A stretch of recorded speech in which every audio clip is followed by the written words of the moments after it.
Hi friends, welcome back to my channel. School నుంచి పిల్లలు రాగానే ఏదోటి తినాలనిపిస్తుంది అని అడుగుతారు కదండి. అలాంటప్పుడు మనం మరమరాలతో మంచి స్నాక్ ఐటెం చేసి పెట్టచ్చండి. అంటే ఇలా మరమరాలు కూడా పిల్లలకి ఇచ్చేస్తే ఇష్టంగానే తింటారు, కానీ ఇలా మనం చేసి పెడితే చాలా ఇష్టంగా తింటారండి. ఫస్ట్ పొయ్యి మీద ఒక బాండీ పెట్టుకుని 2 గిన్నెలు 2 కప్పులు మరమరాలు వేసుకుని వేయించుకోవాలండి. అంటే అవి క్రిస్పీగా వచ్చే వరకు వేయించుకోవాలి.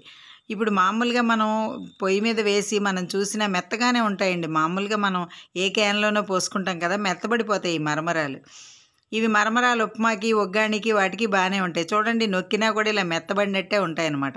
అలా కాకుండా మనం వేయించుకుంటే క్రిస్పీగా వచ్చేంత వరకు వేయించుకోవాలండి వీటిని. ఉత్త బాండీలోనే అండి, ఏ ఆయిల్ మనం వేయక్కర్లేదు. ఉత్త బాండీలోనే మనం ఇలా వేయించుకోవాలన్నమాట.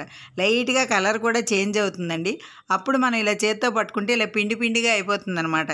ఇంత క్రిస్పీగా అయ్యే వరకు మనం వేయించుకోవాలండి మరమరాల్ని.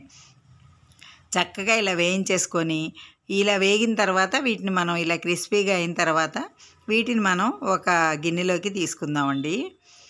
ఇలా ఒక గిన్నెలోకి తీసుకోవాలి. చూసారా, కొంచెం కలర్ కూడా చేంజ్ అయింది. అప్పుడు చక్కగా వేగినట్టు అనమాట. ఇలా తీసుకున్న తర్వాత వెల్లుల్లిపాయలు తీసుకోవాలండి. ఇలా రెబ్బలు అనమాట. అంటే పొట్టు ఒలిచి కూడా తీసుకోవచ్చండి, పొట్టుతో వేసుకున్నా కూడా బాగానే ఉంటాయి.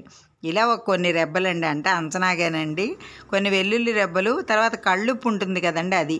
ఈ 2 వేసి మెత్తగా దంచుకోవాలండి. ఈ వెల్లుల్లి రెబ్బలు కళ్ళుప్పు అయితే మనకి మెత్తగా అయిపోతుందండి కళ్ళుప్పు వేస్తే, సాల్ట్ కన్నా. తర్వాత 1 స్పూన్ కారం అండి. కారం వేసుకుని అది కూడా దంచుకోవాలన్నమాట. ఇవి బాగా మెత్తగా అయిన తర్వాత కొద్దిగా ఇందులో జీలకర్ర వేసుకోవాలి. వేసుకుని అది కూడా మెత్తగా అయ్యేంత వరకు, కొంచెం నలిగేంత వరకు దంచుకోవాలి. తర్వాత మళ్ళీ బాండీ పెట్టుకుని పొయ్యి మీద ఇప్పుడు ఆయిల్ వేసుకోవాలండి. అంటే తాలింపులాగా అనమాట. ఆయిల్ వేసుకుని అందులో మనకి ఎన్ని వేరుశెనగ గుళ్ళు కావాలంటే అన్ని. వేరుశెనగ గుళ్ళు చాలామంది ఇష్టంగా తింటారండి. ఇవి కొంచెం ఎక్కువగా తినాలనుకుంటే ఎక్కువ వేసుకోవచ్చండి, తక్కువ కావాలనుకున్న వాళ్ళు తక్కువ వేసుకోవచ్చు. అవి కూడా వేయించుకోవాలండి. ఇవి కొంచెం దాదాపుగా వేగుతున్నాయి అన్నప్పుడు ఇందులో కొంచెం కరివేపాకు వేసుకోవాలి.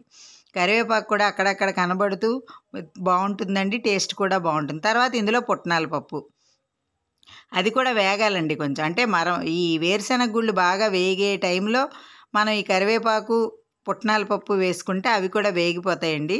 చక్కగా ఇలా వేగిన తర్వాత ఈ మరమరాలు ఎందులో వేసుకున్నామో ఆ గిన్నెలోకే తీసేసుకోవాలండి. తీసేసుకుని చక్కగా కలిపేసుకోవాలి. అవన్నీ బాగా కలిసేటట్టు కలిపేసుకోవాలి. ఆయిల్ కూడా ఎంతో వేయక్కర్లేదండి, మనం 1 స్పూను 2 స్పూన్లతోనే సరిపోతుంది. ఇదేమీ ఆయిల్ ఫుడ్ కాదండి.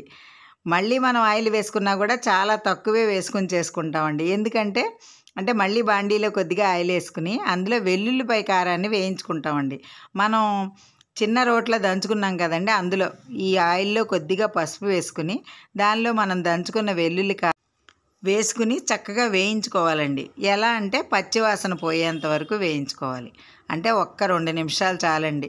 చక్కగా అది కలిసిపోతుంది అనమాట, ఆయిల్లో కలిసిపోతుంది. అలా వేగిన తర్వాత దాన్ని కూడా మనం మరమరాలు ఏ గిన్నెలో తీసుకున్నామో అందులో వేసేసుకోవాలన్నమాట అండి. చూడండి, చక్కగా వేగిపోయింది. ఇది ఆయిల్లో కలిసిపోయి కొద్దిగా కలర్ కూడా చేంజ్ అవుతుంది అనమాట. ఈ టైంలో మనం దాన్ని మరమరాలు వేసుకుని గిన్నెలో వేసుకుని చక్కగా కలుపుకోవాలండి. ఈ వెల్లుల్లి కారంతో ఈ మరమరాలు ఎంత టేస్ట్గా ఉంటాయంటే, మరమరాలు కొంతమంది ఉత్త మరమరాలు తినము అనుకునే వాళ్ళు కూడా ఈ వెల్లుల్లి కారంతో బ్రహ్మాండంగా తింటారండి. చాలా టేస్ట్గా ఉంటాయన్నమాట. ఈ కరకరలాడుతూ చాలా బాగుంటాయి. మనం ఇవి చల్లారిన తర్వాత ఒక డబ్బాలో పోసుకుంటే అండి ఒక 1 వీక్ అలా కూడా ఉంటాయండి. చాలా బాగుంటాయి ఇవి. అసలు 1 వీక్ దాకా పిల్లలు ఉంచర్లేండి, ఈ మాత్రం మనం కొద్దిగా చేసుకుంటే. అందుకని చెప్పని ఇలా చేసుకుంటే చాలా బాగుంటాయండి, చాలా టేస్ట్గా ఉంటాయి. ఒకసారి మీరు కూడా చేసి చూడండి. మీకు ఈ వీడియో నచ్చిందా అండి? నచ్చితే లైక్ చేయండి, షేర్ చేయండి. మరిన్ని వీడియోస్ కోసం నా ఛానల్ సబ్స్క్రైబ్ చేయండి. Thank you.